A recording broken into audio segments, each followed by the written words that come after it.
Hello everyone, this is Super Comic Girl. I am back with another video. So I do videos several times a week. So if you like this video, hit the like button. If you wish to subscribe, hit the subscribe button, hit the notification bell so you don't miss any future videos. So I'm doing another review of another comic book.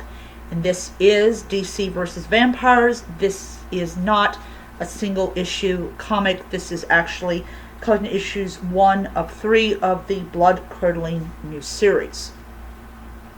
So basically, issues 1 through 3 basically covers, well, it basically starts off with this vampire that arrives at the Hall of Justice to try to warn the Justice League that there's going to be this war between vampires and humans, and that the only figure that was able to keep them in check, known as the Queen, has died. What he doesn't realize is that the infection, as I like to call it, has already arrived. It has already beaten him to it. And Green Lantern is the one who is the vampire that is waiting on him. There's other figures that have been turned into vampires, like the Riddler, who gets killed by the said vampire, and literally what they are trying to do is they're trying to take over the entire world and make the world into this vampire haven.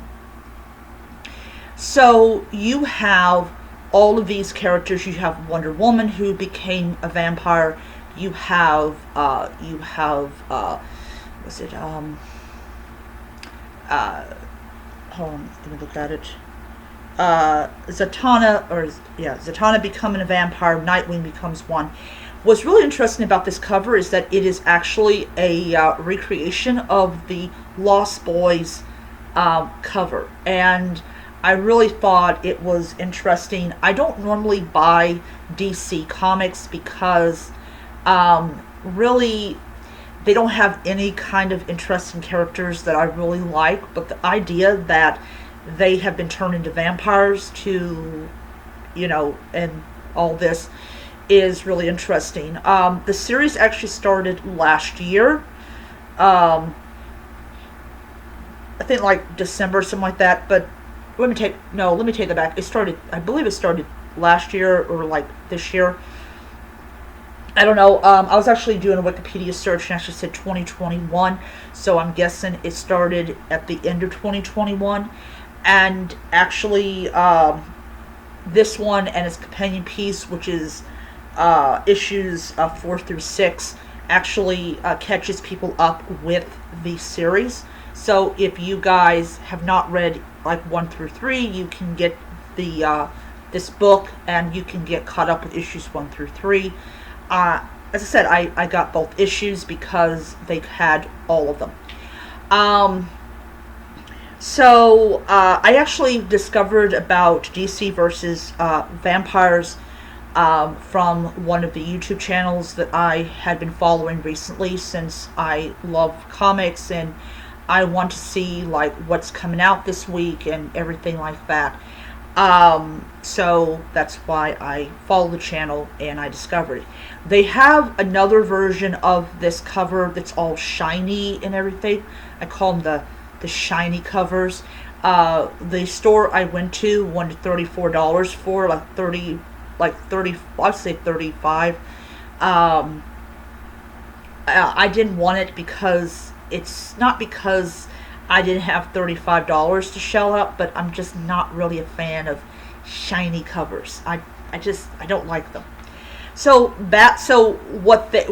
getting back to the story. So Green Lantern doesn't know it, but this vampire actually sent a message to Batman because he idolizes Batman. He thinks Batman is the greatest hero, and he really idolizes this man.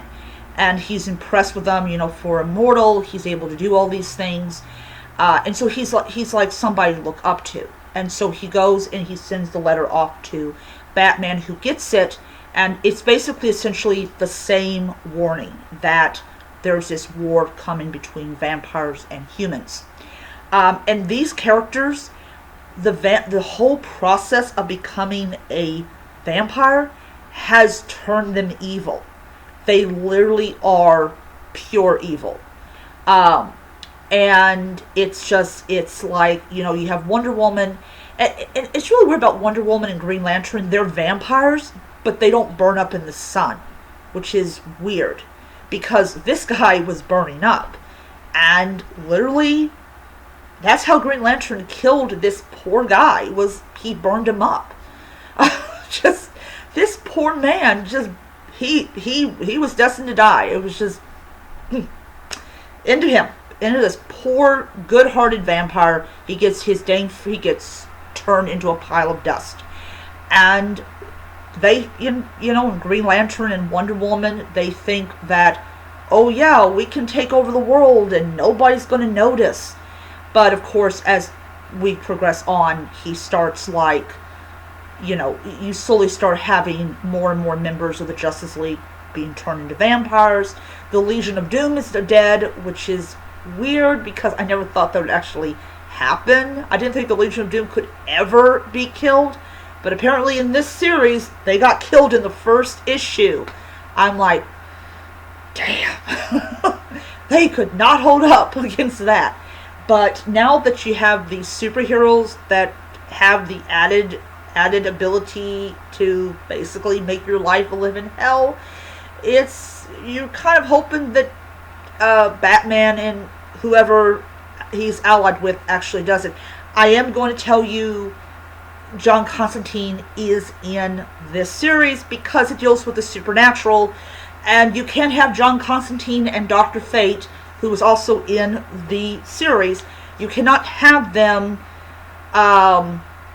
not be in the series when you deal with the supernatural. So I am really happy to know that John Constantine and Dr. Fate are in this. And how in the world is Dr. Fate and Constantine going to fight people that they considered their friends?